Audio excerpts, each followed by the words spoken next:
All right, let's go. Welcome back into Bettor's Last Stand, episode 9. Hard to believe we're in episode 9, but and the weather is nice here. The heat's starting to break.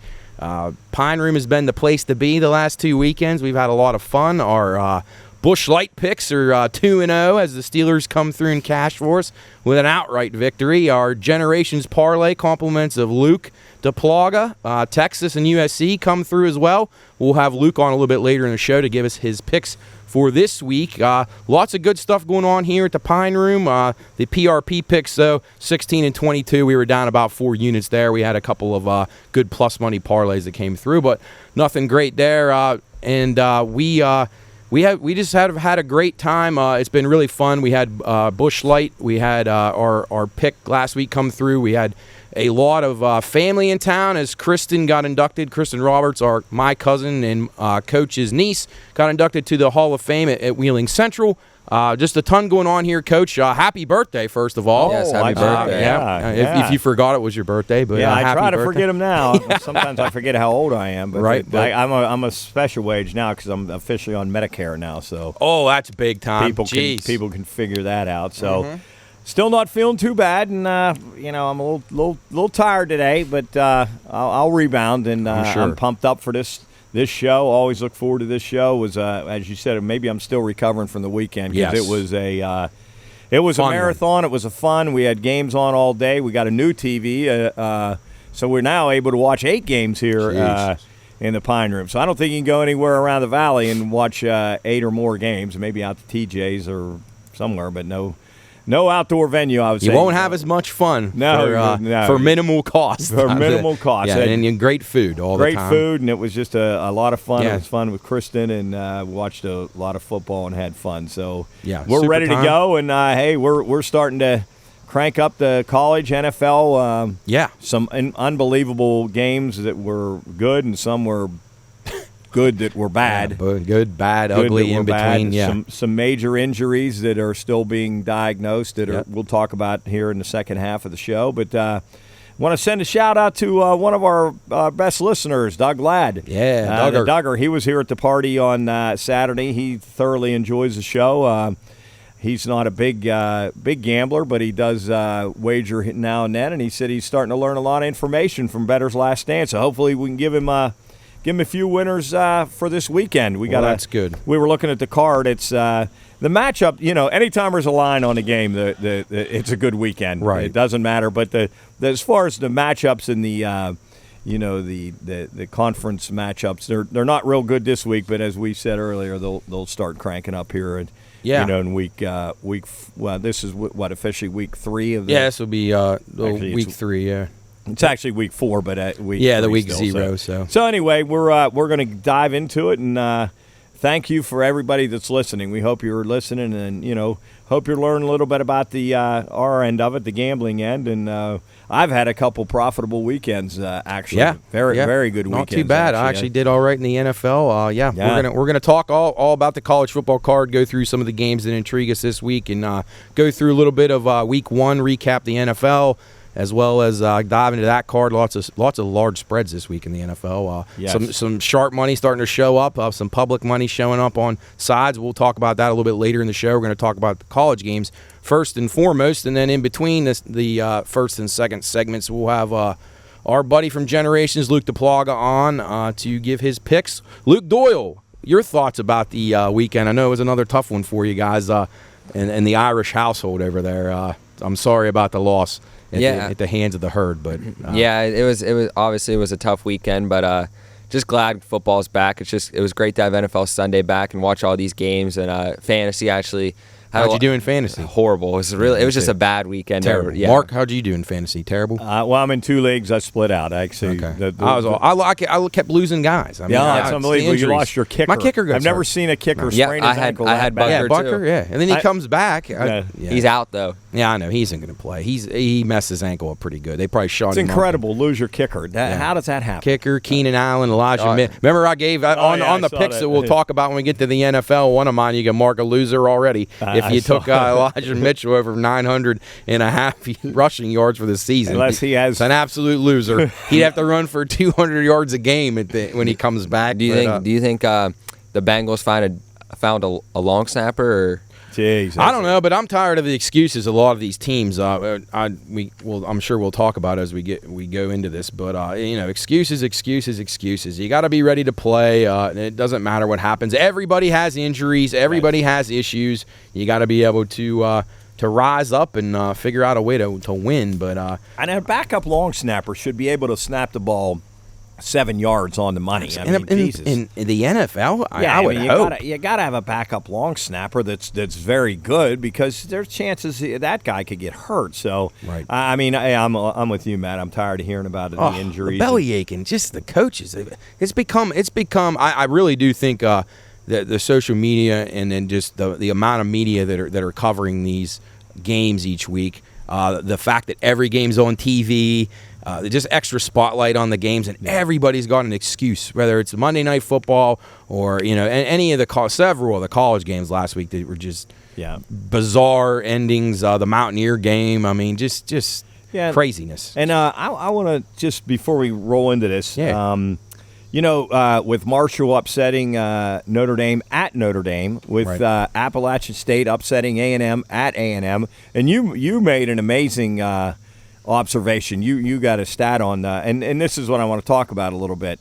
You had an amazing statistic on the A&M Appalachian State about the number of players. Oh yeah, I don't have it in front of me now, but it was like 50. 45 4- and 5-star players at Texas A&M versus 1 for App State. Yes, and their coach makes 1/20th of what Jimbo Fisher makes. Yes, and the greatest recruiting class in the history of A&M, the best in the SEC, and the greatest home field advantage that they deemed the 12th man. It was the best recruiting class ever. Yes, that's what I say, best ever. So I think all that stuff is overhyped, overrated. I think it is. There's so many good players. Right. And you mentioned on Monday on the KKX show about the transfer portal. That's a whole different element. That's the other thing. Your recruiting class, how many times, Luke, you would probably know this more than Coach and I, how many times do these 4- and 5-stars actually last at the school for the entire time where they don't transfer? It's a lot of times if they don't play right away, they'll leave, right? That's what they don't realize. They don't realize college football and basketball are different. Football, you're not mature enough to play right when you get there. Most freshmen are. Basketball, it's different. Yeah. But these kids that get there their freshman year and they don't play once, and then they're crying and they don't know how to battle and compete for spots, and then they want to leave and transfer. It's unbelievable. So who knows if Jimbo Fisher's class will ever actually realize the longevity and actually the player development of that group that he has.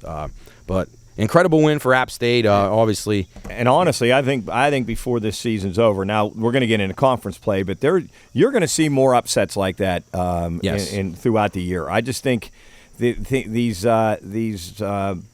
Power 5 conferences think they're going to walk into these games and just easily win, and they're finding out that these teams are pretty darn good. I remember App State beating Michigan. Yeah, and they almost won the week before. You had them against Carolina in that incredible game. Yeah, it's just I think the playing field has leveled now. Right. Obviously, they're little still top heavy. Yeah, a little top heavy, but even Alabama showed some chinks in the armor. Alabama, who thought they'd struggle with Texas, and listen to these from last week. These are the games that were overwhelmingly bet heavily by the public. Talking like 85 to 90% of the tickets are public tickets on these teams. Here we go in college football. Alabama minus 21.5 did not cover. Georgia minus 53 did not cover. Ohio State minus 44.5 did not cover. Michigan minus 53 did not cover. Clemson minus 45.5 did not cover. A&M minus 18 lost outright. Oklahoma minus 34 did not cover. Notre Dame minus 20.5 did not cover. That's the top 8 ranked teams there, or at least in some polls. None of them cover. So did your book do well? Yeah. It was a really, really good weekend for the sports books. Whenever you're going to get a team like Alabama that's struggling to win the game out. Now, if Texas would have somehow won that game, it would have been maybe an all-time great, because you have so many people with Alabama money line parlays, and it tied in with the big big tickets. So Well, you probably got hurt bad on Champ's $5. Yeah, I know. It's 36 cents. He Nah, bet yeah, geez. Alabama on the money line. yeah, we had to go get some extra change from the $5, and cage. he cashed in for 36 cents. So, Yeah. and he would have been a mess if they would have lost. Oh, he was pacing. He was really messed up. But and then how and you I don't know if you'll be able to answer this or not. The over unders. Do you guys? I'm sure with the way teams run up and down the field, you need most. The Yes. bigger games under the totals. Yes. In every NFL game, the unders are going to always be good, and then in college, especially the games that are marquee games. I think the NFL. I think it was pretty even, Steven, on the totals. Yeah, I think I did them. It was actually I had 11 under to 5 overs. 11 under. Yeah, and the underdogs went 7-9 with 4 outright winners. So, but overall, really strong weekend for sports books. Whenever you get somebody like Alabama that's struggling to win the game, they didn't cover the first half, which is huge. The game didn't go over. The first half didn't go over. Other than the Chiefs and the Vikings, there was a bunch of sharp money that got dumped on those teams. And if you remember going to bed on Saturday, which we probably don't remember because it was a long day. But those lines moved like 3 and 4 points by the morning, towards the Chiefs and the Vikings. So I guess that was kind of a sign. Fortunately, I jumped on both of those, and they were good ones. So those ones hurt the books a little bit, but all those outright wins from underdogs in college and pro were huge. And then a big UFC card that Jubb will tell you had some upsets as well. So always a good weekend when that happens for sports books. But, here we go into next week, and the public could get hot and win a lot of that back. So but you guys know know it's a long season, and sometimes you're not real sad to give the public some money. No, keeps them coming back, and then they think they're good. Yeah, that's totally okay. They with me think they're every once good, in a while. and you just don't. You probably want to avoid those massive, like the guy that had the 60-cent parlay. You don't want the low investment and big return guys. But again, like you say, maybe somebody hits that and they get crazy. If it's the first time they've ever bet or something, and they think they can do it all the time, then maybe that works in your favor down the road. But bookmaking, it's a long game. So it's a long game, and then you get like us, and we're drinking all day, and you start to bet stupidly, but just for fun, and then the odds are not with you. No, stay off the booze. Make your bets early in the day, and don't. And if you're going to bet in play, don't be drinking. Pay attention to the game. Booze and gambling and booze and guns don't mix. Yes. I don't know which one's worse. No, I don't know. Geez, it might be all three together. Could be a real problem. But, the in-play, there was some interesting in-play, especially in the NFL this week. I thought that if you're paying attention early in the game, you could kind of see the way that the coaches were managing the game, so to speak. And I thought Monday Night Football was interesting because there were some points early. On some broken play, some bad tackling, and you thought, at least to me, I thought, man, this game actually should be under. And 3 points in the second half. You come back in and you hit that under on a raised up total, and you have a good night, especially if you had the dog as well with Seahawks. Just a debacle at the end of that game, though, for the Broncos. Just that field goal try and the timeout. And just, Luke, what do you think of that? I thought it was great that Nick's 2 touchdown scores both fumbled on the 1 yard line. That's absolutely unbelievable. Well, I didn't, because I piggybacked him. I wanted him to win that damn bet, but no. No, it's just, I don't even know these coaches thought. I mean, who kicks a 64-yard field goal? It's just, they're not going to hit it. It's one thing if there's no time, like there's 1 second left, okay, and that's the only thing you could do. But you're kicking at sea level versus where they usually kick in elevation at Mile High Stadium. It's a totally different thing. Did you see Russell Wilson's percentage on 4th and 5? It's like 60%. Yeah, and today 4th and 5 to these guys, you just pay him all that money is not a big deal. Exactly. And they had time. I don't know. Just lots of coaching woes. We'll talk about that as we get into the NFL card. There was one parlay in college football that I thought was interesting. And New Jersey Bettor made a $50 money line parlay. Marshall money line, Washington State money line, and App State money line. $34,450. What did he put on it? $50. Wow. Yeah, that's a pretty nice day. Job, that'd be your kind of nice parlay. Yeah, you would like that one. Job, how'd your bank account turn out this week in betting wise? The usual, not great. How'd that 6-teamer Nick gave you? 5 or 6, you said it. But I mean, I wanted 1, and he gave me 6, and then. He told me he's done with parlays, but I think No. Yeah, he is, but so he used me as like a funnel. Yeah. Yeah. I don't know what kind of day he had overall. You never know from that. Well, you can tell by his body language, but he'll be ready to go this week. He'll be geared up and ready to go. One more note on college before we dive into the card. I thought this was interesting. Lucas, is kind of sad for you. I'm sorry to have to read this, but I thought it was interesting. Entering last week, Notre Dame, West Virginia, and Texas A&M ranked among the 7 longest consecutive win streaks in a game favored by at least 10 points. They all 3 lost outright. Yikes. That's crazy. Yeah. Yep, and we'll see. We'll talk about this card here. I thought there's several teams that, like Coach mentioned about Kansas, and some of these teams maybe being in spots where they're kind of in a letdown. Yeah. So let's dive into the card here. Anything on the Friday night games? So far in that Florida State game, a lot of money starting to show up on the over in that game. And the game opened a pick in Florida State, now -3. So I think people are a little scared of Louisville. What are you guys thinking of them? I love Louisville this game. Okay, all right. Yeah, Florida State, I think they're frauds. I'm not gonna lie. I don't trust the quarterback. I think he had one great game against LSU. I like Louisville here. Yeah, Coach. Not much of a feel. Yeah. I really don't. That's a tough one for me. Yeah, Louisville's kind of. I mean, they played pretty good last week against UCF. So I don't know. Yeah, I agree with you, Luke. I'd probably lean Louisville. That's a tough place to play. Actually, they got a pretty good home field advantage there. But like I say, money starting to show on the over in that game. I thought was a little bit worth a look. So keep an eye on that one. That's a Friday night game. No Thursday night games this point of the year. I guess NFL's kind of stolen the stage on Thursday. I'm glad because we get more Saturday games now. Because boy, they were there the first week. Woo. Right, and you like a light Friday night card in college, so you can concentrate on our high school. Get ready for Be our sure high school. and tune in to the Watchdog WKKX and listen to us every Monday 2 to 3 p.m. when we talk about the high school games in the area, football, Ohio and West Virginia, all the Ohio Valley schools. We go through those, give our picks. We make lines on the games. It's a fun time. These two guys, along with myself and Jarrett and Soup, it's worth a listen. So if you're driving around in the car and on a Monday and you don't have anything to do, tune in, see what you think of us. Moving on to some Saturday games here. One game I wanted to mention early on here, Georgia at South Carolina. Opened with a total of 50.5, now up to 52. It actually, when I had this sheet, it was 52. It's now up to 54. So some money starting to come in on the over in that game. Thought that was interesting. Any thoughts on any of these early noon games on Saturday, guys? I mean, South Carolina's a pretty difficult place to play. I like their coach too. I think he's a really all-in kind of guy. Gets a crowd behind him. He loves the crowd. But Georgia is so good defensively.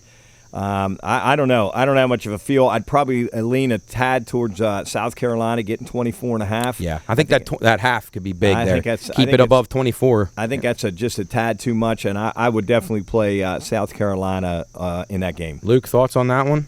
I would go South Carolina as well. I don't know. Georgia, I don't know. These games, I feel like they always play well in the big games. I don't know about the small games because we saw who they play, Samford last weekend. Right. And they didn't absolutely kill them. So yeah, it does seem like they really feed off of the big atmosphere and the big games. Yeah. And I remember last year, even as good as they were, they would kind of get in that lull where they know they're going to win and they're up 20 points in the third quarter and they just kind of run it every time and just get out of there without anybody getting hurt. So I'm not sold on Kirby Smart though. I don't know about you guys, but I'm not sold on him. Not a huge fan. I don't think he's an overly great coach. I think he's had a great just incredibly good teams this year and last year. So I mean, a lot of coaches could do well with that, but then again, he could be worse. There's a lot worse guys out there. Yeah. Any other games at noon? Oklahoma, Nebraska's an intriguing one as Scott Frost finally gets the axe after that bad loss at the hands of Clay Helton there, and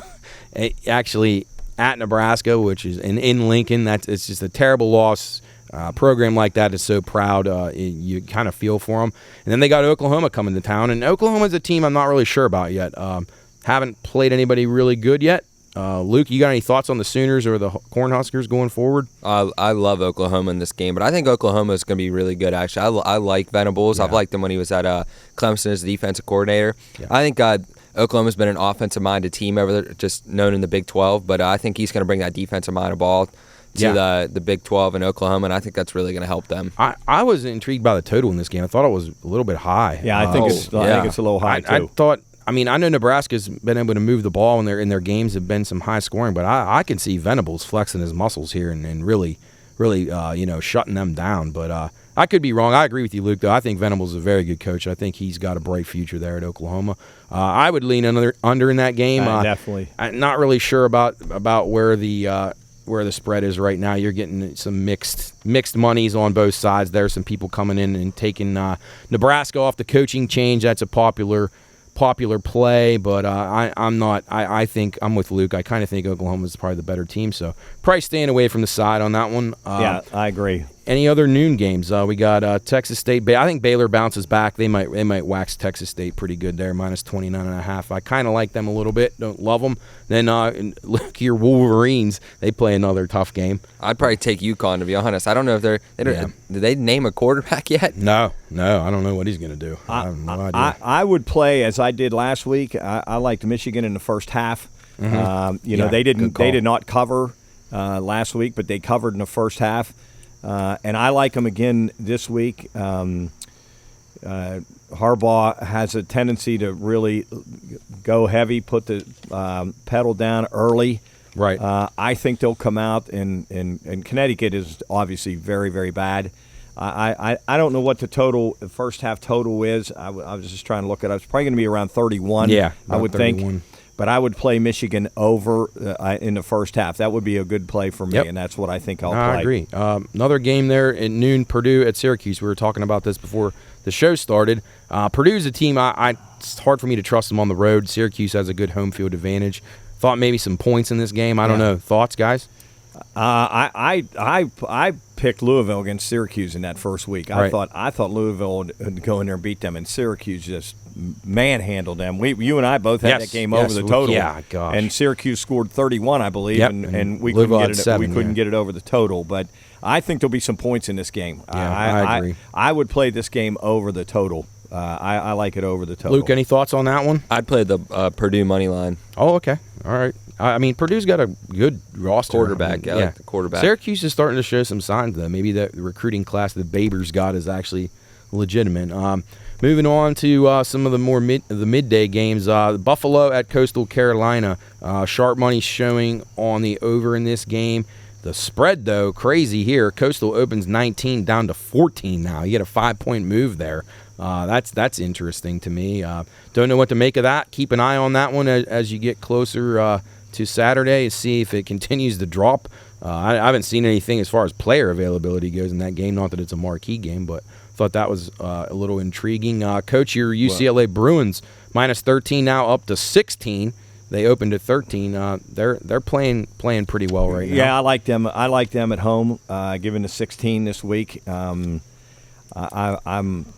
still high on the Bruins. I think that we'll see a lot more when they get into their conference schedule. But I'm playing UCLA, given the 16 this week. Luke, any thoughts on either one of those games, Buffalo Coastal or South Alabama UCLA? I think UCLA will kill South Alabama. I don't know. That line's way too low. Yeah, well, it's growing. It went up 3 points, so people are on that. Definitely, they're thinking what you're thinking. Yeah. A game that I thought was interesting, not because it's two great schools, but maybe kind of evenly matched. Rutgers at Temple. This is a classic, seems like a pros versus Joes game right now. Public is crushing the over, and the Sharps are hammering the under, as well as Rutgers. So that'd be one I'd keep an eye on. I'd definitely be leaning to the over there, especially if that thing rises up above. The under. If that rises up any higher than 44, I'd be concerned about that if I'm betting it over. But yeah, I like that game under, and I'm with the Sharp guys on that, so I'd probably stick with that. That was it. That was the old classic, as you said, pros and cons. Yeah. We used to call it the classic under the table game. There you go. Rutgers and Temple. At our good buddy Mark Panis had always.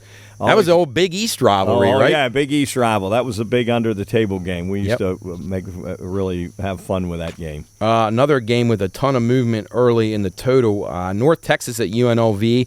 Our cousin Jake will be in action out there in Vegas. The sharp money showing big time here on the over. That game has now moved from an opener of 57 up to 63 points there. So I don't know. Mean Green seem like they're a little bit tighter on defense than they have been in the past. But well, they're scoring some points though. Yep, so they got it going last week. I don't know. I like that game over the total a little bit, but I'm not gonna tout that game too heavy. Yeah. And any other midday games you guys got your eyes on before we get to the 3:30 kicks? And anything else stick out? Cal at Notre Dame, Luke. We got to get a little bit of an opinion there on your Irish. I don't know. This Manti Te'o's back. He's coming back this weekend, so I don't know. I feel like he could spark some energy. So I would probably take us if he goes any lower than 10, I'd probably take us, but 12.5 might be a little bit too much. Your quarterback situation, what about the total? 41? I think that could be an over because losing Buckner hurts, but it's not the end of the world because he didn't prove himself that much. And Pine played last year a little, and he led us to that win against Wisconsin. So I don't think that's a big loss. It's crazy how these big teams they just don't show up to play sometimes. I don't know if they're just not excited or too much studying at Notre Dame or something the night before, but they just don't show up. I heard a pro handicapper named Paul Stone talking about how the Notre Dame quarterback, they were basically neck and neck in training camp anyway, so he didn't think it was that big of a loss for you guys. Nah. So hopefully not. Hopefully the Irish can get back in the win column. That would be good for the Doyle household. Very good.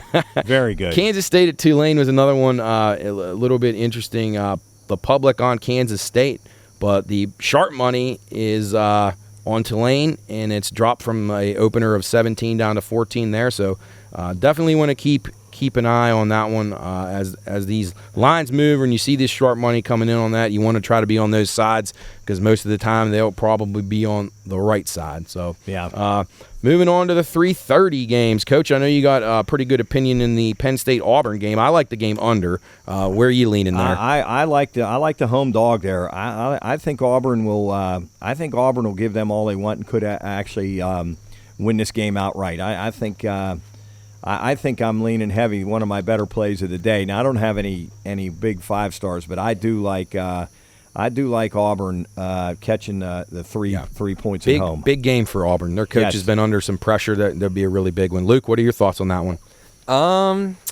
I'd probably go Penn State just because of I like James Franklin. Right. I don't know enough about Auburn. He loves Sean Clifford there, right? Yeah, he's not. Yeah. Some of these quarterbacks, it's crazy. Notre Dame has a receiver that tore his ACL and it was his 6th year, and I think he's coming back for his 7th. Oh my goodness. Crazy times. I thought Minnesota may be worth a look at home if you can get under the 4 touchdowns against Colorado. Colorado's really bad. Terrible. Minnesota's the kind of team that really feeds off the home crowd. I like that. They could definitely run it up. PJ Fleck, he won't call the dogs off. He's going to be looking for style points. Yeah. He seems like that kind of guy. Oregon back in action. They host BYU. I thought this could be a tricky spot for BYU. Yeah. They coming off a huge win last week against Baylor at my expense. They go up to Oregon. I like Oregon in this game a little bit, guys. What do you think? I'm against you here. I love BYU. Even off the big win? Yeah, what I saw from Oregon, they just don't look like they got the talent this year. I would agree. And you're probably right. If any team can overcome having the kind of celebrating last week's victory, so to speak, or whatever, I think it could be them maybe because they are kind of adults. Most of the guys, they probably didn't go out party after the games. They're all married with kids and stuff. But I can see that. But I don't know. I think it's a tricky spot still. But I don't know. I would lean to Oregon there, but Luke makes a compelling case for BYU. Coach, you got any thoughts on that one? I like this game over the total a little bit. Okay. I think that 58's a little low. I think both these teams will score. Yeah. I'm going to play that game over the total. Okay. Another game, Georgia Southern, who's coming off their big upset victory at the hands of Nebraska. They cost Frost his job, as we mentioned earlier. I thought this was a spot that maybe they could be right for the taking here with UAB. I like UAB a good bit here in this game. Any thoughts, guys? I again, and I'm not a huge over player. I don't play overs as much as I play unders, which I don't know why, but I like this game. I like this game over the total. I agree, Mark. I agree. I'm going to play this game. I think there'll be a lot of points scored. I see 60+ points scored in this game. I like this game over the total. Okay. And another one I like over, and I'm going to jump to. Yeah, sure. Is Vandy Northern Illinois. Okay. I think Vanderbilt's very, very bad, but they can score. Okay. I like Northern Illinois in the game. I need Vandy bad for my over. Bad. Yeah, if they lose this, they're not winning another game. Yeah, Luke's got 2 in the bag already. He needs to get 1 more to get over his prediction of over 2.5 there, so he's looking pretty strong. And there. an interesting stat in this game, Vanderbilt is 3-0 in their games over the total. Northern Illinois is 2 and over. Vandy is averaging 72 points per both teams in their games. So yep. I think there's going to be some heavy points scored in this game. If you like Mark's opinion on that over, take a wait and see approach on that. You may not want to bet it right away because I saw that the professionals, a lot of them were starting to bet the under, so you may end up getting a better number there. Yeah, I could tick down to 56 or something, yes, and you get the better one. I'm with you. I agree. I think that's an overplay definitely, and I am a Northern Illinois backer in this game. I think they're pretty good. I know Luke's Commodores have been playing better, so we'll see. Should be. So Luke, you're saying if they don't win here, then it could be. Then they got the gauntlet of SEC play coming. Who do you think they got after this week? They got Georgia or something. Alabama. Yeah. Oh yeah, that's right, Bama. Yeah. Oh, Speaking of Bama, they host Louisiana Monroe. I mean, Bama first quarter, Bama first half. Do they bounce back and get pissed off after last week's subpar performance? What do you think? I think that's another one you play first half. I think you play that maybe even the first quarter, like you just said. But I think a first half there. Yeah. And then, Saban, I know he's pissed off, as you say, but he knows this game that they'll win. Yep. But doesn't mean anything. Get ready for Vandy next week. Get ready for the SEC. So they'll open up a 35, 38 point lead and then cruise on in. How about your Jayhawks? The next game on we there. were talking about them before. I got my Jayhawks shirt. I need one more win, just like Luke needs one more for Vandy. But I tell you, I think Kansas is a much improved team. They love that coach. They're loving this coach. Matt, you said that there's even little rumblings that they look in Nebraska, but I think they're much improved. I know people are really down on West Virginia. Losing to Kansas, which is understandable, but they have to. This isn't the Kansas of old. No, they're not the doormat they used to be. They're going to be in a lot of games this year. I'm not saying they're going to win a lot, but they're going to be in a lot of games. But I think this is a really bad spot for them this week. Agreed. I think coming off that big win against Mountaineers, going back on the road against a pretty good Houston team, I am really not comfortable with my my Jayhawks. Yeah, I'd be leery of laying those points too. Holgerson's looking for another good win to keep his season going. I would honestly play Houston in that game this week. This is another public versus sharp one here. The public is all over the over in this game, but you'll see the point total has dropped 7 points because the sharps are on the under. So right now at 55.5, it opened 63. So that's a public versus pros play right there. I agree with Coach. Tough spot for Kansas after a big win like that. And I think people were probably more pissed off about the Mountaineers the way that they lost. Like they were in total control early. Right, and I do agree. I think Kansas is definitely going to be a scrappy team in the Big 12. Luke, any thoughts on that game? I think I would take Kansas, to be honest. I think, like you guys said, they're a lot more improved, and I don't trust Holgerson. So, I agree with you there. Kansas. I think the Kansas has a coaching advantage, definitely. Any of the other 4 or 5 o'clock games that you guys are interested in? Anything stick out? What about Marshall? What do you think that's a tough spot for them to come back, go to? Former conference rival, there's Bowling Green, and after that big win at South Bend. Luke, do you look for them to keep the momentum going? I mean, they're laying almost 17 in that game. That's tough. I would go Herd here. No, I don't know, tough Luke. Spot. I think going on the road again, just as Kansas is, I'd take the points. I would lean towards the points. I'd be looking, if I can get 17 or 17 and a half, I'm going to be on BG in that game just because. I mean, I think Marshall wins the game. I do. But that's so tough after you just win one of the biggest games in your program's history on the road there last week, and then having to go to Bowling Green. Well, Bowling Green's coming off a 7 overtime victory over Eastern Kentucky, 4.5 hour game. They might be tired. I don't know if that'll play any. Maybe under in the game. Yeah. Maybe that's the place to go. Yeah, but I would still play. I'd take the points there at home. Moving on to the night card, one game I thought was worth a look. I think Washington, the Huskies, are a little improved on offense this year with the guy from Indiana. Luke, help me with his name. Pettis. It's like Penix. Michael Penix Jr. Penix, there you go. Michael Penix Jr. Yeah, I think they're pretty good on offense. I look for them to get on Michigan State pretty good. I don't think Michigan State's nearly the team they were last year or looked like they were last year. So that's one that I like. Anything stick out in the 7 o'clock hour, guys? South Florida. Florida plays their third straight home game. South Florida seems a little better this year. I don't know what to make of Florida yet. They had the nice win, and then they played pretty poorly last week, which I was glad because I had Kentucky, so that was a good one. Yes, I had Kentucky also. I'm with you on Washington. I like Washington laying the 3.5 against Michigan State. I'm with you. I don't think Michigan State is. Yeah. I don't think they're as good as people are saying they are. I think Washington is much improved, and they'll be better. I like them. I like them laying the 3.5. Yeah, the hook scares me a little bit. No, I agree. Keep an eye out. Maybe that thing gets to 3, and jump on it there. That's what I'm going to be taking a look at. I also thought the Nevada at Iowa game was intriguing. A lot of public money showing up on Nevada, which is really weird to me. A team that was thought to be awful and maybe has outperformed the last couple of weeks. Iowa off of just another miserable to watch game. Just awful. They've scored one touchdown all year. One touchdown in 2 games. Their offense is just I can't believe how can they cover 23.5? I don't know. It's tough. They have more punts than first downs. Yes, it's amazing. I would probably lean again to that game under the total. Yeah, and Coach, you know this from looking at these games over the years. Not very often you'll see totals in college in 30s. No. You got 2 of them this week. You got that game, and then a little further down, UTEP at New Mexico. Yeah, so those are like pro totals. I'd probably play that game under. I mean, I can't see Iowa. I really think it's worth a look to see what you can find Nevada's team total.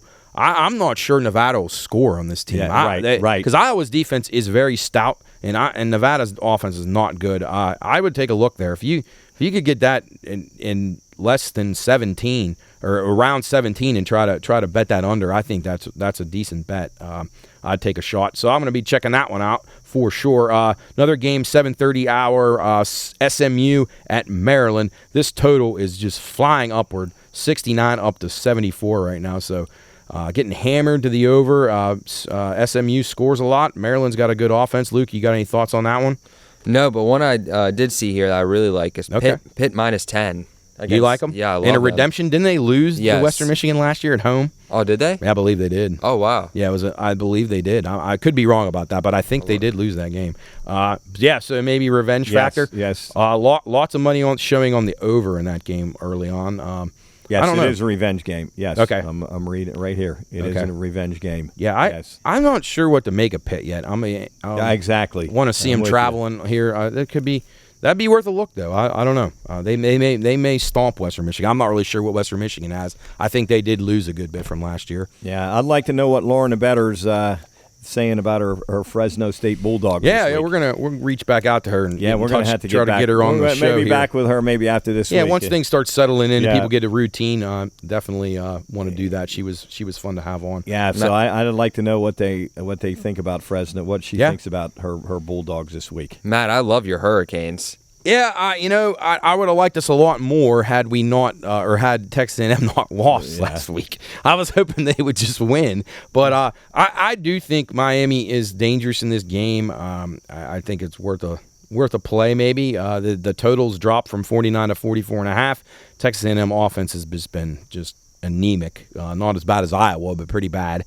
So I'll be watching that one with intrigue, but probably staying away from a betting side of it. Any thoughts on Texas coming off of their moral victory, I guess you could say? I liked UTSA early in the season in this. I'm not so sure now. Not sure they got the firepower. But if Texas doesn't show up for this game, I agree. Could be interesting because they could be pretty bummed out that they should have won that game last week. Yeah, I don't know. I like UTSA a little bit here, catching 12.5. I think that was a tough loss for Texas. They claim they got hosed by the officials several times, which may have happened, and they had Alabama right there. So to get back up against a really good UTSA team, I think that's going to be a tough spot for them. I'd play the Roadrunners there, catching 12. That was a game that I remember talking about during the Big 12. I thought that was a risky bet, or a very concerning spot for Texas. I didn't know they would play that well against Alabama, but I think it's even worse for them now. But they did show that they do have some talent on that roster. So we'll see if Sark can get them up. Luke, you got any thoughts on that game? You think it's a bad spot for Texas? No, I think Texas will roll actually here. Okay. I think they got a lot of talent on offense. And their defense didn't actually look as bad as I thought they were. Yeah, and you mentioned as we get down towards the end of the card, getting ready to take our break and get Luke Duplaga on the phone here in a couple minutes, but you mentioned the USC and Fresno. You thought that line looked a little off? Yeah, it's really off. I thought the Stanford line was a little off, I'm not going to lie, but okay. I would probably lean Fresno State here just because I don't know. I think there's going to be a lot of money on SC. Do you know it? So far, it's pretty balanced. Oh, really? It's going up, though. The total's going up. Pretty heavy 5-point raise in the total from 68 to 73.5. Yeah, people are a little bit – they don't know what to do with USC. Bookmakers didn't give them a whole lot of credit early. I agree. I thought last week's number against Stanford was a little bit low, but it's kind of a wait-and-see approach. Can he keep them rolling offensively like they have been? They got the players.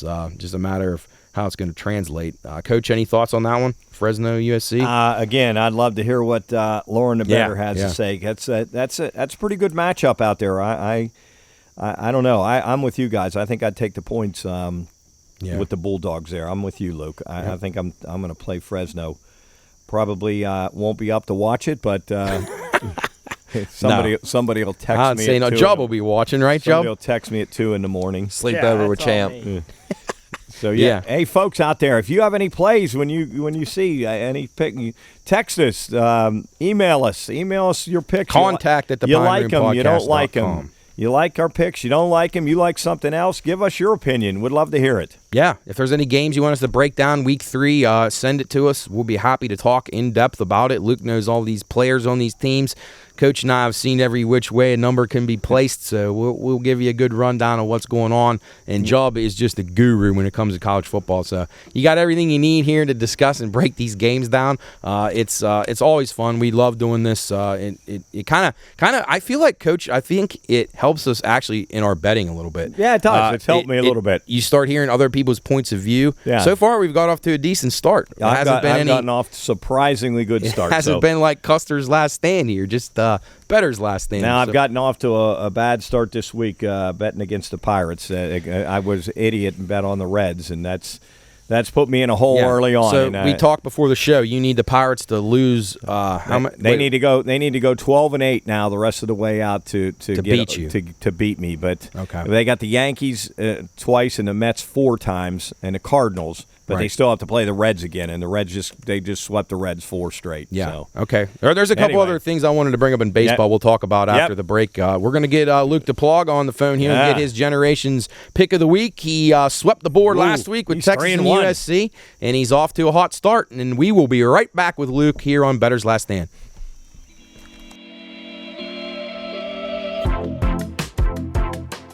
This show is for informational and entertainment purposes only. All wagering activity should only be conducted by those 21 years of age or older and within the confines of federal, state, and local law. If you or someone you know has a gambling problem, contact 1-800-GAMBLER, 1-800-426-2537. All right, welcome back into Bettor's Last Stand. We are joined by Luke Duplaga, the man, 2-0 last week with his Generations Pine Room Parlay of the Week. Luke, great calls there last week with Texas nearly getting the outright win against Alabama. And then USC took care of business in impressive fashion against Stanford. Congratulations, good picks. We're glad you were a winner. We hope everybody cashed in on those, and we're excited to hear what you got in store for us today. So, without further ado, give us what you got this week, man. Yeah, last week treated me well. We're going to go this week. We're going to go a little West Coast, East Coast. We're going to go with Brigham Young University. Oh, yeah. Brigham Young, baby. Brigham Young. Oh. So we're going to take BYU plus 3.5. Okay. And we're going to go Happy Valley, Old Joe Paul territory. Oh.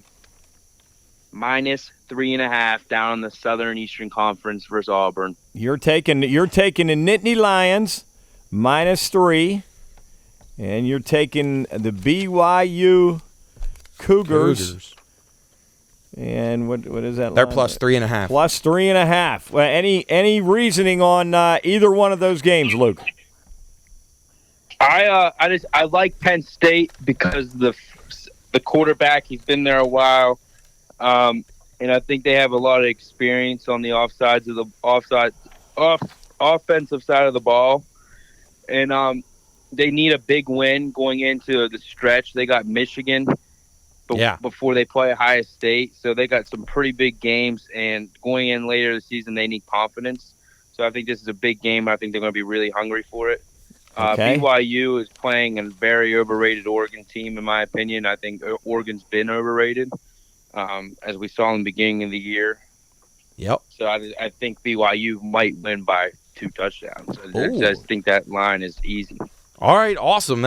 I like them. We talked about that, Oregon being pretty suspect, although BYU coming off that huge win last week, they were very impressive in that game against Baylor. So hopefully you keep it rolling. What's going on at Generations this weekend? Same old things with same things. We got the bucket beer specials.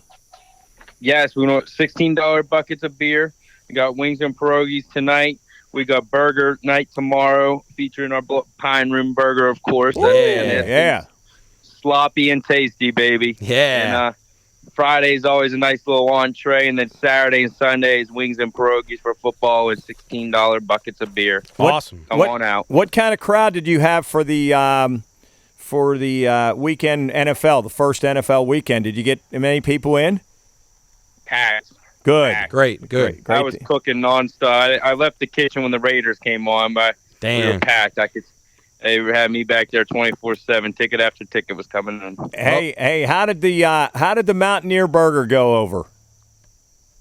Good. They said it was messy. Yeah, that's the first thing we said when we got off. We said, you better have a lot of napkins if you're going to eat that bad boy. Yeah. Well, that's good. Hey, Luke, you think the Raiders bounce back this week against the Cardinals?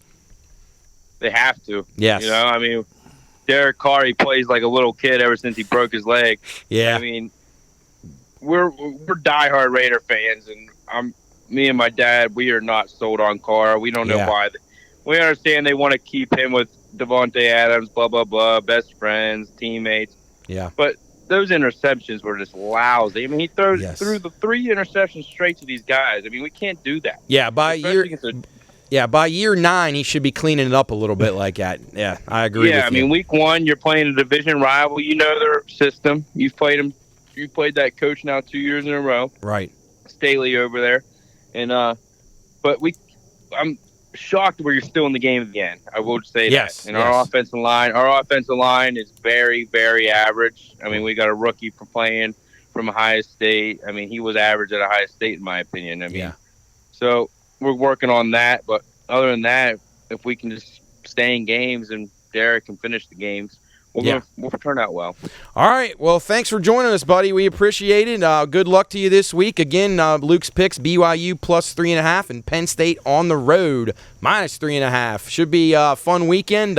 Wish everybody well down there at Generations. Thanks for everything you guys have done for us, and we will talk to you next week. Hey Luke, promote us. We're in the Show of Hands on September 28th. Make sure you promote us to get people to come in and vote for us. It's at 6 o'clock. We'll get information out to you.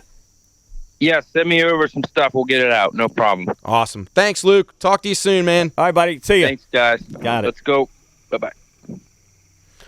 All right, that was Luke Duplaga from Generations. He gave us his parlay of the week. Hopefully he keeps it going. He had nice ones last week, guys. Those were pretty good winners. I'm intrigued by his picks. I was on the other side of both of them, so he's probably going to win. I do agree with you guys about the Oregon. I realize they're not very good, but I just thought it was a tough spot for BYU. And then, Coach and I both kind of leaning towards Auburn, but I like under in that game. And Penn State always every game they play is a 3-point game. I might join you in the under and not stay away from that. We got to be pulling for Luke. Since that, I don't want to root against Luke. I want him to be 5-1 and people jumping all over him. Man, they'll be going out to Generations and waiting for his picks. And be sure and get out there, eat up all that good food, get the Pine Room Burger, drink some beer, watch some football, make some bets. Fun times ahead here in the fall. Be sure and check us out on Saturday. Be sure to have your eyes on social media when we give out our Pine Room Busch Light pick of the week. Last week, winner with the Steelers. And then what did we have week 1, Job? Oh, we had It was another good Notre winner. Dame. Plus Oh, Notre Dame, yeah. Luke's Irish, yeah. Luke's Irish came so through. we came through with the cover there. So we're 2-0 there. Going to try to stretch it to 3. We were discussing in the boardroom today about what we might be going with. We're not going to give any info out yet. We're not really sure where we're going, if it's going to be a pro or a college game, but we'll have something good for you on Saturday. Be sure and maybe a UFC pick. Yeah, there you go. Could be something. Anything that can win. Anything that can win. We put Busch Light on it. Busch Light. Thanks again to Karen Bauer and Busch Light for everything they've done for us. Awesome. It's been really, really fun having the Busch Light up here every week, drinking a lot of them. It's been a good time. I will say this, and I am a diehard Bud Light guy. I've helped my buddies Doug Hannon and John Bardnelli and my brother-in-law Bob Pokel when he was there. I've helped him keep the lights on at Karen Bauer. But I have switched now to Busch Light, and I will tell you this. I am now sold on Busch Light. And I know you guys like Busch Light, and even Job likes it. Yeah. I'm on. Evie. I'm on Busch Light. I'll have the camo cans in the cooler this weekend, and we'll pound them down. So again, hey, that's I'm not switching from any other beer to Busch Light. I'm staying in the same family. Cooley made you a nice offer today for some Miller Lite for your birthday, but you politely turned him down. I understand. I'm on the Busch Light wagon now, guys. Right. I keep it in the family. Now I'm not going to turn down a Bud Light, but I've enjoyed the heck out of that Busch Light. It's been awesome having Busch Light on board, and thanks for Soup for what he did. Getting that relationship going with them down there has been great. Pine Room golf outing on Sunday. Lines may be coming out for that here. I got to get the finalized teams as we get ready to renew that. Third annual year, Coach? Yes, this is a third year, and we've got some bold predictions. We got some guys stepping out. Now correct me if Jeff and Rodney won last year, right? And then you and Champ the year before. Champ and I took the first year, and then Jeff and Rodney, who I would imagine are going to be the heads-on favorites since Rodney plays about 7 times a week. Yeah, maybe 8. Hey, Luke, you're back in it this Luke's year back. after a year off with Nick. When's the last time you played, Luke? Oh, that particular day? No, I couldn't even tell you, but I played at least a couple times after that, but I haven't played golf in a while. But I think me and Nick got a good chance. All right, good chance to do what? Win. Win the whole thing? My dad and Rodney are overrated. Can you guys beat Say and Job? That's the question. I'm going to tell you right now. They're not getting last. For anybody listening out there, the best bet, I don't know what the lines are going to be on this, but I'm going to tell you right now, the absolute best bet that you could make, maybe your entire life, is that Savion and myself will not finish this scramble in last. Okay. I can't wait to make these tomorrow. Once I get the teams, we're going to make the lines. We're going to have some top 5, top 10 props, however many teams. I will say this: they came in 2 years ago with a 49, and they improved by 10 strokes last year. So they went from 49 to 39. If the trend means anything, we'll be shooting good. What's Champ's cigarette total? Oh boy, he doesn't smoke too much out there because he's busy, telling me what to do and. And keep your head down. Dropping the pin on his head. Keep your head down, Mark. Yeah. So anyway, be sure and check social out on the weekend here in the Pine Room on Saturday for our Busch Light pick. And then on Sunday throughout the day, these guys will be posting stuff, I'm sure, from the golf links up at Oglebay. It should be a action-packed weekend. Tons going on there. Remember, email us, contact@thepineroompodcast.com if you got any question, comments, observations, what have you. And then on the social media, it's at The Pine Room Podcast. Be sure and check our store out, thepineroomshop.com. Jub does awesome with that. Chris has been getting our affairs in order with our finances, so we're making some cash now in order to keep our equipment up to date. And as Coach mentioned on the call with Luke, we have the Show of Hands coming up on the 28th, 6 o'clock at the Artisan Center downtown Wheeling. Keep looking on social. Jub did an awesome flyer that I think he's going to be putting up here this weekend.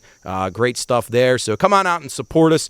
If you like what we're doing, you appreciate what we're trying to give back to the community and getting involved with the local businesses, be sure check us out. If you're out of town, you can. We'll be putting the links out there so you can vote and donate online that night as well. We also have the Ohio County School tailgate there at the Morgantown-Wheeling Park game, which should be a hell of a football game here. And that is the 30th, Coach? That's correct. September the 30th, so we got that to look forward to. And then Soup is confirming a possible Halloween gathering party of some sorts down at River City in the last weekend of October. We'll keep you posted on that. I think that catches us up on all of our affairs. Yes. Now we'll get into this NFL card this week. Lots of crazy stuff from the NFL last week. Obviously, Luke, most notably your Steelers there pulling out the win for us in the Busch Light pick of the week. They win the game outright. What were you thinking during that game? That was nuts. Well, when I thought they got to overtime, I thought they were done. I'm not going to lie. But fortunately, the Bengals didn't have a long snapper, and McPherson shanked the one left. So I think that's maybe what won us the game. Did you see he kicked it right on the strings? Did you see that? Right on it. Right on it. Like Ray Finkel. It was a high snap, and then he kicked it on the strings. You see that, Luke? No, but I was glad to see Burrow pouting in the on the sidelines and all that. What do you think happens? Let's just start with that game right there, Cincinnati and Dallas. People are just cutting line to bet Cincinnati right now, and that thing's up to 8 points now. That's a lot. That's a lot in an NFL game. I know Dallas lost Prescott, but do you guys expect the Bengals to go out there to Dallas and just crush them? I don't think so. That's a lot of points in a pro game. I'd be keeping an eye on that one. If that one continues to stay above a touchdown, I am going to be all over Dallas. Dallas' defense is good enough. Yeah, and Cooper Rush has at least played games. He's not good, but maybe if he just doesn't turn the ball over, they should be able to run it a little bit. I don't know. I think that's 7 coach will tell you, 7 in a pro game is just a ton. Yeah. It's a lot of points. I agree. I'm staying away from that as of right now, but I'd lean towards the Bengals or towards the Cowboys. Yes, agreed. I'm not going to talk much about the Thursday night game, Chargers Chiefs. This will air after that. Should be a great game though. I will say that. Chiefs looked great last week. Chargers had a business-like win against the Raiders. It was not their best, but I expect this to be a good game. We'll be checking that out tomorrow. Should be fun to watch. Any games in the 1 o'clock hour, guys, that stand out to you that you think are great? The Lions favored for the first time since 2020, in November of 2020. Favored -2.5 against the Redskins. 49 the total there. Totals went up a lot. Opened at 44, up to 49. I like the Lions there. I think the Lions are improved. I think they're going to be I think they'll be ready to go against the, and I'm going to call them the Redskins too. Yeah, Matt, it's hard to not call them. Yeah, so I'm taking the Lions there. Luke, what do you think? Any thoughts on that one, Luke? I'm taking the Lions too. Honestly, I like Matt. What's it, Matt Campbell? What is this coach? Matt Campbell? Yeah, Matt Campbell. No, not Matt. That's the guy from Iowa State. Yeah, Dan Campbell. Yeah. I really like him. Yeah. But yeah, I think Detroit, they have a solid roster this year. Hey, they came and got the cover last week, the backdoor cover against the Eagles. Eagles were in total control of that game. And, well, they cut it to like 2, didn't they? Yeah, I think they ended up losing by 3. Yeah, that was a good effort. A game I really like in the 1 o'clock hour, probably my favorite bet of the week right now in survivor pools. And I wanted to mention this really quick. Survivor pools, I got murdered. Just got absolutely decimated last week with the Niners. with those teams. Niners, Colts, and it was the other one. Niners, Colts. Shoot, who was the other big loss? Bengals. Well, no, they Broncos. Broncos on Monday night. That was what it. Yeah. Yes. So, but Survivor pools just got crushed. Fortunately for me, I played the Ravens, and I got to keep it going this week. I think the Browns are likely to be my play, -6 against the Jets. I like them. I think the Browns are just a very talented team. I know their quarterback isn't the greatest right now, but they're on paper, their roster is better than a lot of teams in the AFC, or equal to. So I'm going to be on the Browns there. I think they take care of business against the lowly Jets. I think the Jets are starting to feel the pressure. The coach is snapping on the media, and I don't know. Seems like a bad spot for the Jets. Luke, any thoughts on that game? I know you're not a Browns guy, but what do you think of that one? I think I would take the Browns here just with Flacco. That offense is so bad. Yeah. But I think if Zach Wilson was playing, I think that game's a I don't know. I think I would look at it differently, but just with Flacco playing, him being a statue in the Browns pass rush could be really ugly. But I'm gonna turn it back. I'm sorry, Chris, but the Browns are still just the Browns to me. They're just. I don't think they can ever win. They're just always the Browns. Chris knows. He knows. He'll be out there listening. He'll be shaking his head. He understands. He just has hope. Chris is the eternal optimist. He's been hoping for the Browns to have a good year for a long time. So we'll see. Carolina at the Giants.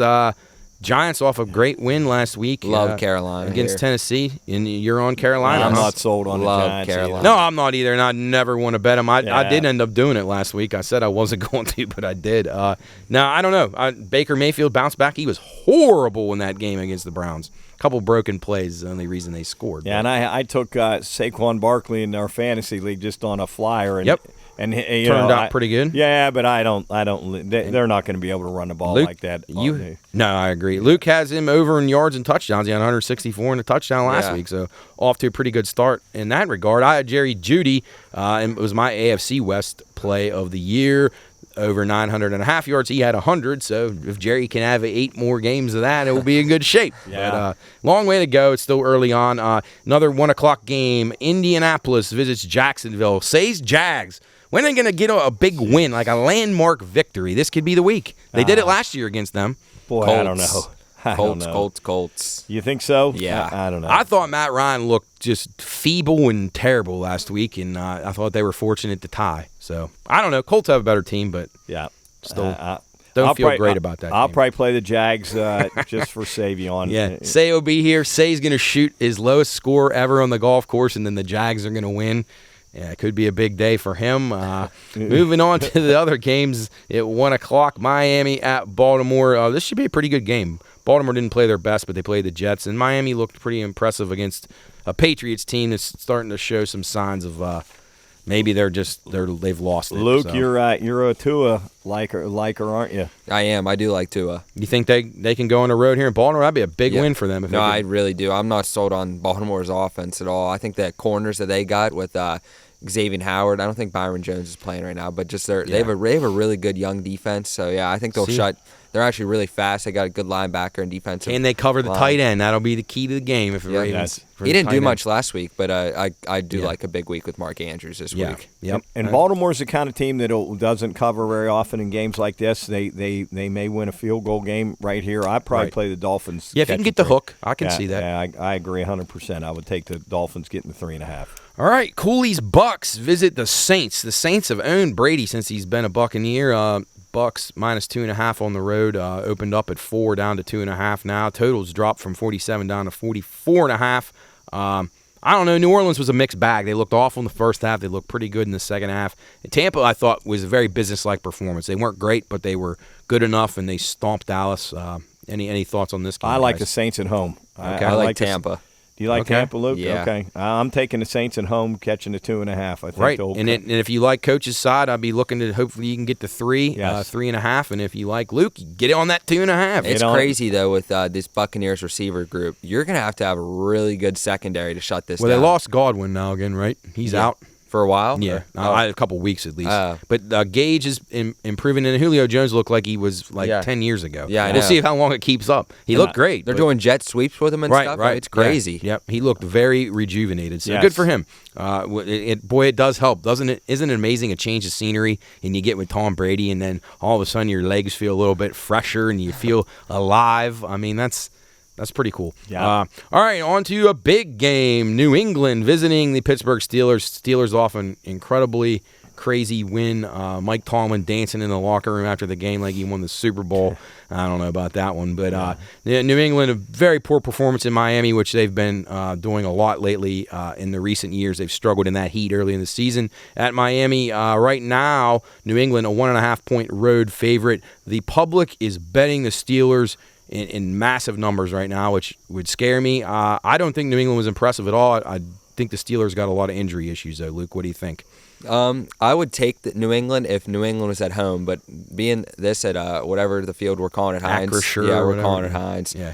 Being at home for the Steelers, though, crowds can be crazy. I do like the Steelers here. Coach? Boy, the Steelers are beat up. That total dropped 3 points, too. Yeah, and I was going to say I like this Najee game out. under the total. Yeah, he's out? Yeah, Najee's not playing. I don't think he's playing. That Lees Frank injury, and those things are really not an easy thing to recover from. I think he'll struggle with that all year. And it's not good. Obviously, Watt's out. Everybody knows about that. But I like New England a little bit here, Luke. The public being on the Steelers has me thinking I definitely want a piece of New England. I'm not wild about the pick by any means, but whenever you see that domination of the public and they're thinking that it's so easy. Last week's public plays in the NFL, I went through those ones in the top 8 in college football, all lost. Top 3 public plays last week in professional football. 49ers lost outright. Bengals -7 lost outright. Broncos -6.5 lost out. The fourth one was the Ravens. They were the only one that won and covered. They won pretty easily. Yeah. So there you go. When that public money shows up with those big spreads, be leery. Yes. Be very leery. And we say it all the time. 3.5 is a lot in the NFL. 6 and 7 is a ton in the NFL. These are professional players. Exactly. It's just not easy to cover. Exactly. Not saying there's not covers out there. There are. There's teams in bad spots, and there's numbers that are up there and should be higher probably. But week in, week out, if you can get that 6, 7.5, you're going to do pretty well, I think. Job, anything at 1 you like? I like a lot of stuff. It'll take a little. We'll wait till the end of the. You like some player props, right? You're going to watch the line movement. Yeah, okay. I don't want to. You're going to be on Tyreek Hill over in his rushing yards or something. Exactly. You looked a little bit like Champ over there. Your eyes were getting a little heavy. Uh-oh. We're wearing the old boy out here, huh? All right, you got to get rested up for the weekend. We're almost done. We got a couple more games to talk about. Yeah. Next one, Seattle at San Francisco. San Francisco, an absolute train wreck in week 1. Bad weather, but that's a team, and I mentioned at the beginning, I am sick of the excuses. Every 49ers fan, media member, coach had an excuse about last week. Well, the Bears played on the same shitty field that you did. The Bears have a far less talented roster, and they beat you. I was a 49er backer, but this guy, Lance, can't play. He's got to come out. And I think if they don't win this week, what do you think, Luke? They got to have the hook out. Oh, yeah, for sure. And Geno Smith, man, he looked like he was back in his WVU days. I texted the group the other day, 9-0 against the spread his last 9 games that he's played in, Geno. Wow. Hard to imagine. I don't know. This game, I liked it under a little bit. I thought with the 49ers offense struggling so badly, I know it was bad conditions, and I thought Seattle, they're going to be kind of methodical. They're going to try to keep games low-scoring. Pete Carroll knows that's the only way they can win these kind of games.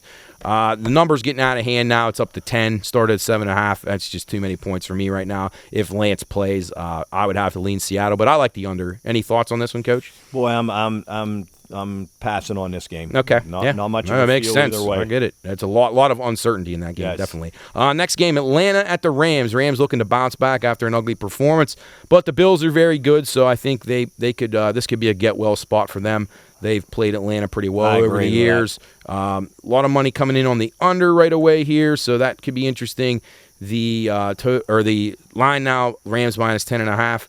This could be a game I could see the Rams rolling it up on them pretty good. I'm with you. I'm betting the Rams in this game for sure. Rams. Yes. And we're not favorite bettors by any means. So that's when you see a 10.5 and you're willing to lay it. I thought the Falcons, I don't know. They're the Falcons. They're not going to be very good. Rams will be a heavy survivor play this week. Yes, absolutely. If people didn't use them last week, well, if they didn't, they're out. If they did use them, they're gone. They're gone. Yeah. So if you're in, you can use the Rams. Definitely. Yes. Agreed.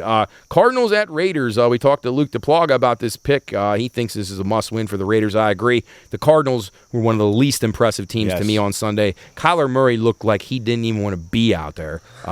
Luke, thoughts?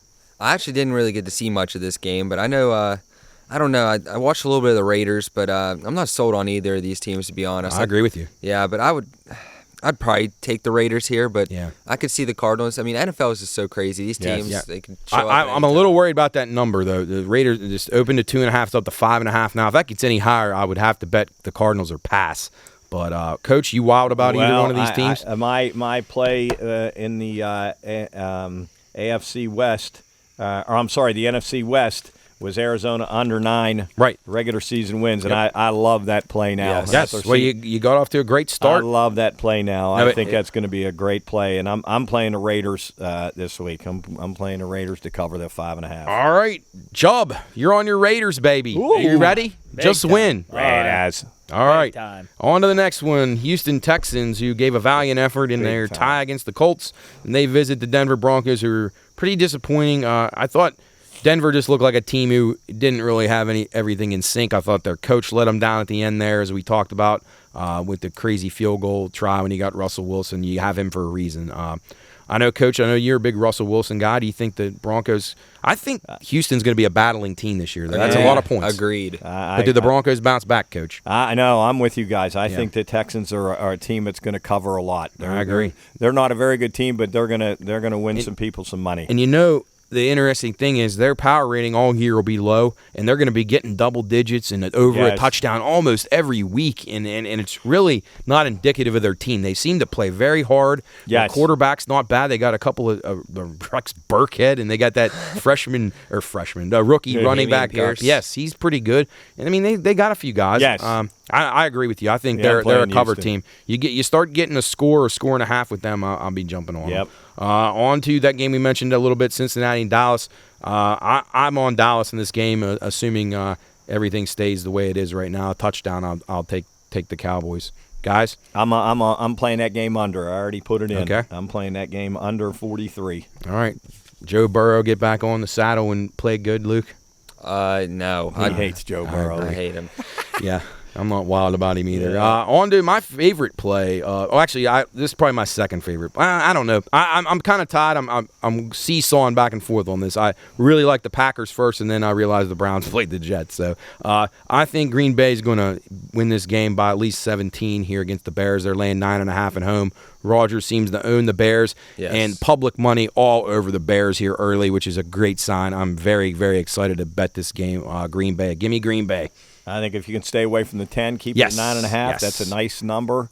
Yep. Nice, a nice 24-14 win, 17-7. Okay, let's go Pack. Yeah, give me the Packers. Discount double check. Yeah, and the Bears acted like they won the Super Bowl last week, so You'll be I wearing think they're a going cheese down. head, Matt. Yeah, cheese head. I can't wait to. All right, Monday Night Football. 2 games on Monday Night Football should be pretty good. You can get your parlays and your teasers and all that stuff in there on Monday. Boy, am I which excited. Is unusual. Jubb will be having a four-way teaser, I'm sure, on Monday night. He can't wait to go to the window and bet the Bills, tease the Bills down to 3, and then probably I would jump on the Vikings. You can almost get the 10 there. That'd be a good teaser. Yeah. So I'm not betting against the Bills. I'm not. The 10 points is a lot. Maybe Tennessee bounces back. They've played the Bills tough in recent years. You guys got any strong thoughts on that? I like the Titans a little bit against the Bills this week to cover. I do. That's a huge win for the Bills, even though they've had 10 days off, rest and get ready. Actually, it's going to be 11 now because they went from Thursday to Monday. So,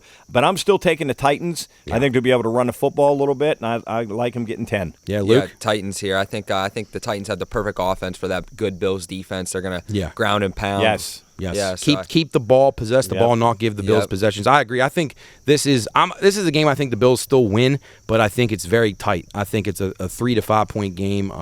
The Titans, you're right, they have a good ball control offense, and they're going to be pissed off after their subpar performance last week at home. So I look for them to give a good effort there. And our last game of the week, the Vikings visit the Eagles. The Eagles are the darlings in the NFL. Their defense was a little leaky, though, I thought, but the Lions coming back to cover. I like the Vikings. I was impressed with them, but Cousins scares the hell out of me in primetime games on TV. I'm going to give my man D-Man Duggarooski a little pill to get him sleep well. Play this game over the total.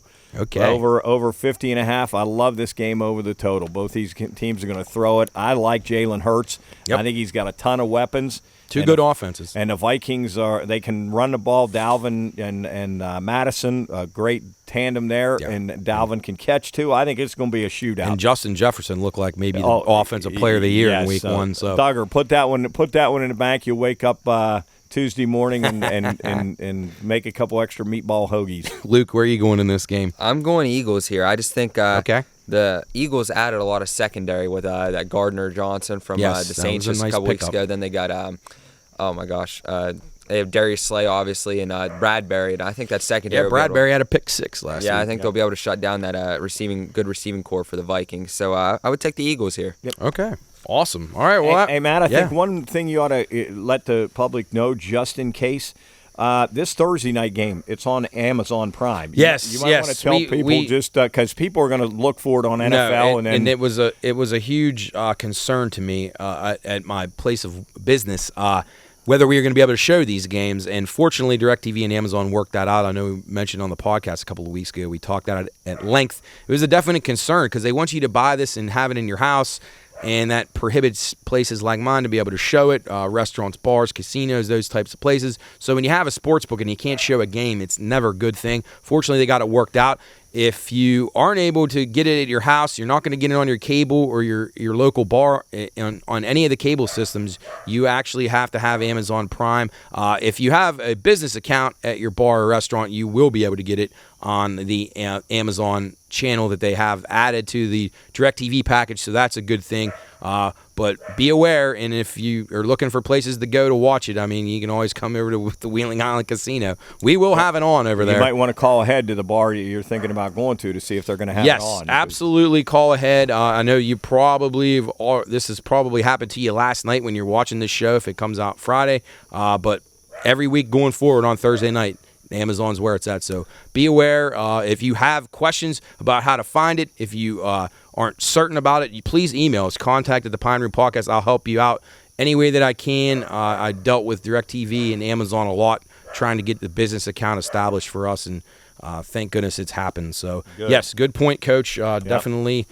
So, any words of advice to our bettors? Anything sticking out this weekend? Best bets? Anything? I mean, we went through the card.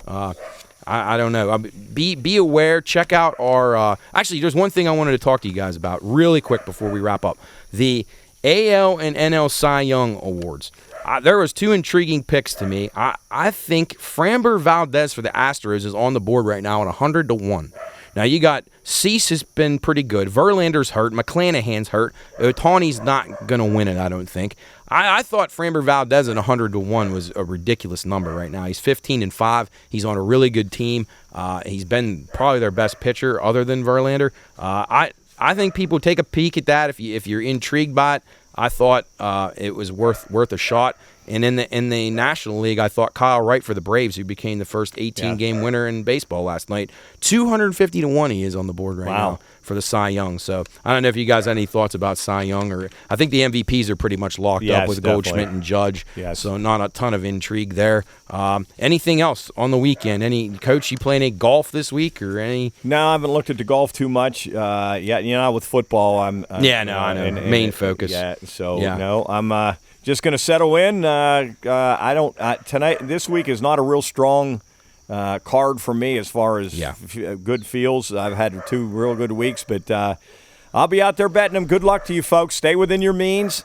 Stay away from parlays and teasers. But if you do, good luck. Bet them straight. Be sure to check us out on our Instagram. Jub will have the picks that everybody puts in for the weekend on Friday afternoon, so you can get your Friday plays that we have. We'll have those out the Friday, Saturday, Sunday. We'll have some. I always give some racing plays. Everybody gives a football. No Formula One this week, but there is NASCAR. They go to Bristol, so that'll be good. We'll have some of those. So if you're interested in any of that stuff, check it out.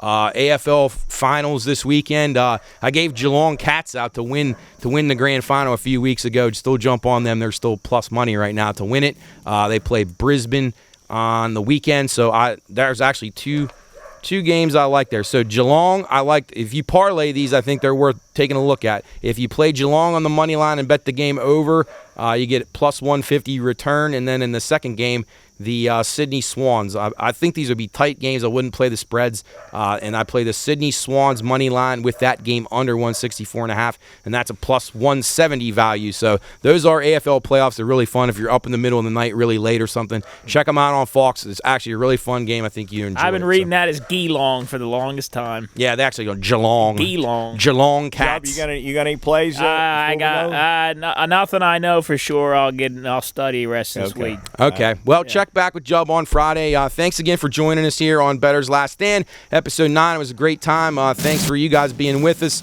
and we look forward to talking to you all next week and talking about some of our winners. Again, be sure to check us out on social media at the Pine Room Podcast for all our picks, videos, all kind of highlights from the weekend with the golf outing and the Busch Light pick of the week. Until next week, we will see you here on Bettor's Last Stand. All right, fellas.